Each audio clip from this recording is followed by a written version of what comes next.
हरे कृष्ण, राधे राधे। महाराष्ट्र में कृष्णा नदी के तट पर करुहार नामक एक स्थान है। वहाँ एक ब्राह्मण रहता था। उसके घर में वह, उसकी स्त्री और पुत्र तथा साध्वी पुत्रवधू, ये 4 प्राणी थे। ब्राह्मण की पुत्रवधू का नाम सखुबाई था। सखुबाई जितनी ही अधिक भगवान की भक्त, सुशीला, विनम्र और सरल हृदय थी, उसके सास ससुर और पति तीनों उतने ही दुष्ट, कर्कश, अभिमानी, कुटिल और कठोर हृदय थे। वे सखू को सताने में कुछ भी उठा नहीं रखते थे। तड़के से लेकर रात को सबके सो जाने तक मशीन की भांति बिना विश्राम करने पर भी सास उसे भरपेट खाने को भी नहीं देती थी। परंतु सखुबाई इसे भी भगवान की दया समझकर अपने कर्तव्य के अनुसार अस्वस्थ हो जाने पर भी काम करती रहती। परंतु दुष्टा सास इतने पर ही राजी न होती। वह उसे 2-4 लात घूंसे जमाती और उसको तथा उसके माँ बाप को 10-20 बार गालियां सुनाए बिना संतुष्ट नहीं होती। परंतु सखू सास के सामने कुछ न बोलती, लोहू का घूंट पीकर रह जाती। वह इन दारुण दुखों को अपने कर्मों का भोग और भगवान का आशीर्वाद समझकर उन्हें सुख रूप में परिणत कर होकर सदा प्रसन्न रहती। महाराष्ट्र में पंढरपुर वैष्णवों का प्रसिद्ध तीर्थ है। वहाँ प्रतिवर्ष आषाढ़ शुक्ला एकादशी को बड़ा भारी मेला होता है। लाखों नर नारी कीर्तन करते हुए भगवान पंढरीनाथ श्री विट्ठल के दर्शनार्थ दूर दूर से आते हैं। अब के भी कुछ यात्री करुहाड़ की तरफ से होकर पंढरपुर के मेले में जा रहे थे। सखू इस समय कृष्णा नदी पर जल भरने गई थी। इन सबको जाते देखकर उसके मन में भी श्री पंढरीनाथ के दर्शन करने की प्रबल इच्छा हुई। उसने सोचा कि सास ससुर आदि से तो किसी तरह आज्ञा मिल नहीं सकती और पंढरपुर जाना निश्चित है, अतः क्यों ना इसी मंडली के साथ चल पड़ूं। वह उनके साथ हो ली। उसकी एक पड़ोसिन ने यह सब समाचार उसकी दुष्टा सास को जा सुनाया। वह सुनते ही जहरीली नागिन की तरह फुफकार मारकर उठी और अपने लड़के को सिखा पड़ाकर सखू को मारते पीटते घसीटते लाने को भेजा। वह नदी पर पहुंचा और सखू को मार पीट कर घर ले आया। अब तीनों की मंत्रणा के अनुसार 2 सप्ताह तक, जब तक कि पंढरपुर की यात्रा होती है, सखू को बांध रखने और कुछ भी खाने पीने को ना देना निश्चित हुआ। उन्होंने सखू को रस्सी से इतनी जोर से खींचकर बांधा कि उसके सूखे शरीर में गड्ढे पड़ गए। बंधन में पड़ी हुई सखू भगवान से कातर स्वर में प्रार्थना करने लगी, हे नाथ, मेरी यही इच्छा थी कि यदि एक बार भी इन नेत्रों से आपके चरणों के दर्शन कर लेती तो सुखपूर्वक प्राण निकलते। मेरे तो जो कुछ हैं सो आप ही हैं और मैं भली बुरी जैसी भी हूँ आपकी ही हूँ। हे नाथ, क्या मेरी इतनी सी बात भी न सुनोगे? दया में। इस प्रकार बड़ी देर तक सखू प्रार्थना करती रहती।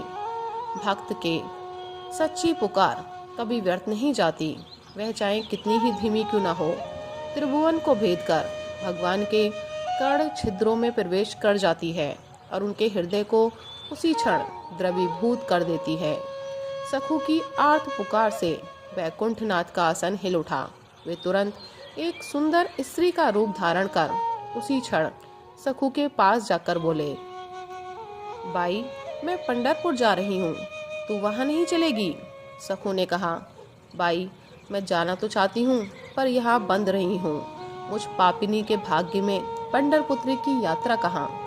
यह सुनकर उन स्त्री वेशधारी भगवान ने कहा, बाई, मैं तेरी सदा सहचरी हूँ, तू उदास मत हो।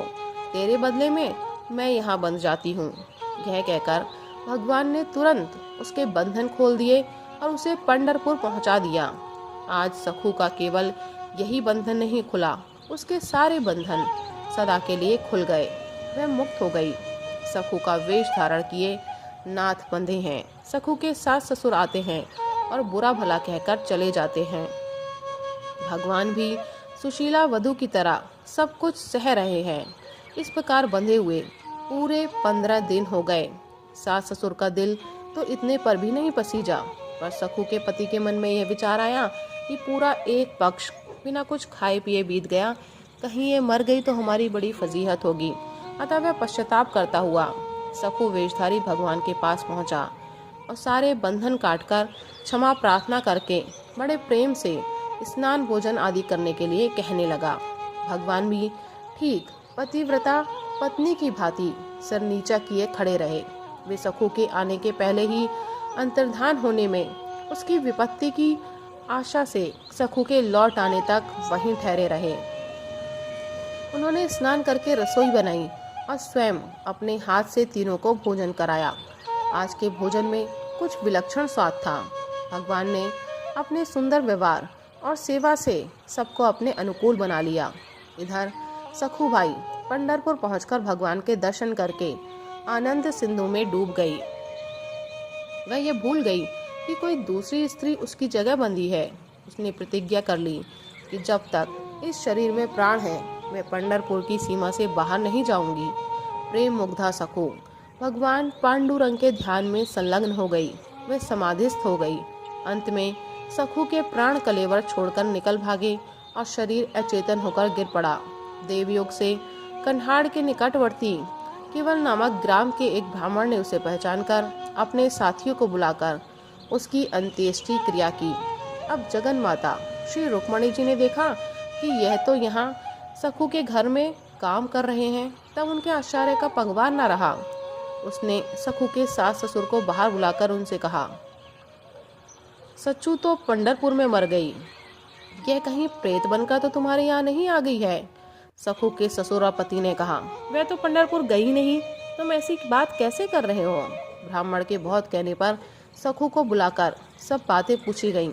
उसने भगवान की सारी लीला कह सुनाई। सखू की बात सुनकर सास ससुर और पति ने बड़े पश्चाताप के साथ कहा, निश्चय ही यहाँ बनने वाले स्त्री के रूप में साक्षात लक्ष्मीपति ही थे। हम बड़े नीच और कुटिल हैं जो हमने उन्हें इतने दिनों तक बांधे रखा और उन्हें नाना प्रकार के क्लेश दिए। तीनों के हृदय बिल्कुल शुद्ध हो चुके थे। अब वे भगवान के भजन में लग गए और सखू का बड़ा ही उपकार मानकर उसका सम्मान करने लगे। इस प्रकार भगवान की दया से अपने सास ससुर और पतिदेव को अनुकूल बनाकर सखूबाई उनकी सेवा करती रही और अपना सारा समय भगवान के नाम स्मरण ध्यान भजन आदि में बिताती रही। राधे राधे, हरे कृष्ण।